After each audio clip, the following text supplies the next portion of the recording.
They found a tooth. Not fossilized, not ancient, not millions of years old. Fresh. Coated in a thin layer of iron manganese crust that scientists say takes 10,000 years to form. But here's what nobody's talking about. That tooth was pulled from the deepest part of the ocean, a place so dark, so crushingly cold, that we've explored less of it than we have the surface of Mars. And if something that size is still down there, we would never know. Let me tell you what we think we know about the Megalodon. It was the largest predator to ever swim the Earth's oceans. 60 feet long, teeth the size of a human hand, a bite force that could crush a school bus. And then, about 3.6 million years ago, it vanished. Or so we're told. But what if vanished is just the comfortable word scientists use when they mean we stopped looking in the right place? Here's your first fact. We have mapped less than 25% of the ocean floor in any real detail. The Mariana Trench, the deepest point on Earth, sits nearly 36,000 feet below the surface. That's deeper than Mount Everest is tall.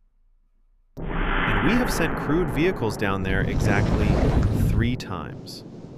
3. In all of human history. 3 visits to the deepest place on the planet. So when someone tells you with absolute confidence that Megalodon doesn't exist down there, ask them how they know. Still here. Because the honest answer is, they don't.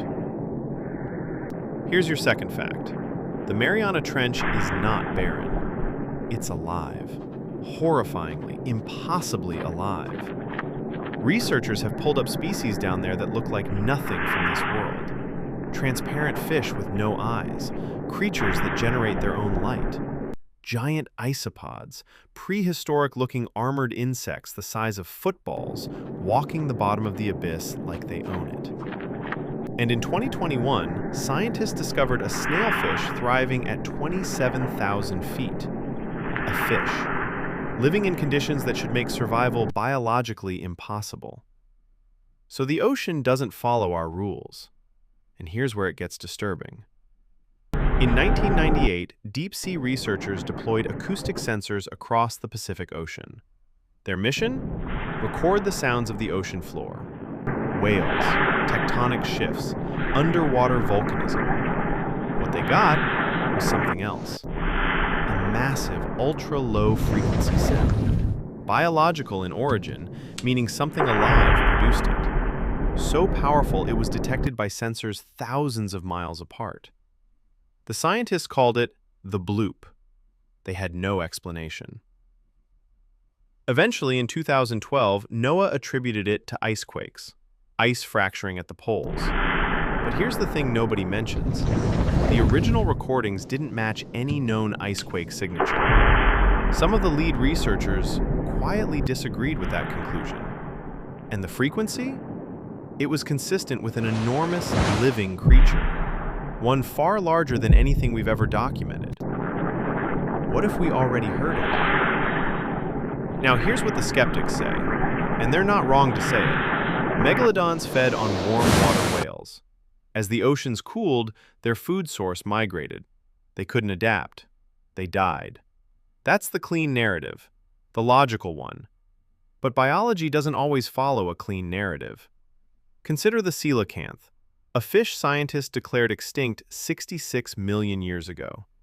Textbooks listed it alongside dinosaurs, fossilized, gone. Then, in 1938, a fisherman pulled one up alive off the coast of South Africa. 66 million years. Lead line missing, is severed. not evolving. Cutting to surface. Just hiding. And nobody knew. Now think about this. The coelacanth is a small fish. Easy to miss. Easy to overlook. But a 60-foot apex predator? Surely we'd know. Except, in 1976, a U.S. Navy vessel off Hawaii hauled up its sea anchors. Attached to them, dead, tangled in the cables, was a species of shark that had never been seen before. 14 feet long, filter feeder, completely unknown to science. They named it the megamouth shark. This species had been alive in our oceans, entirely invisible to us, for millions of years. We didn't find it until it accidentally swam into a Navy anchor. Let that sit for a second. So now imagine the trench. Not the surface, not the reef, the actual abyss. Picture this. You descend past sunlight, past sound, past warmth, down into a world where the pressure is 8 tons per square.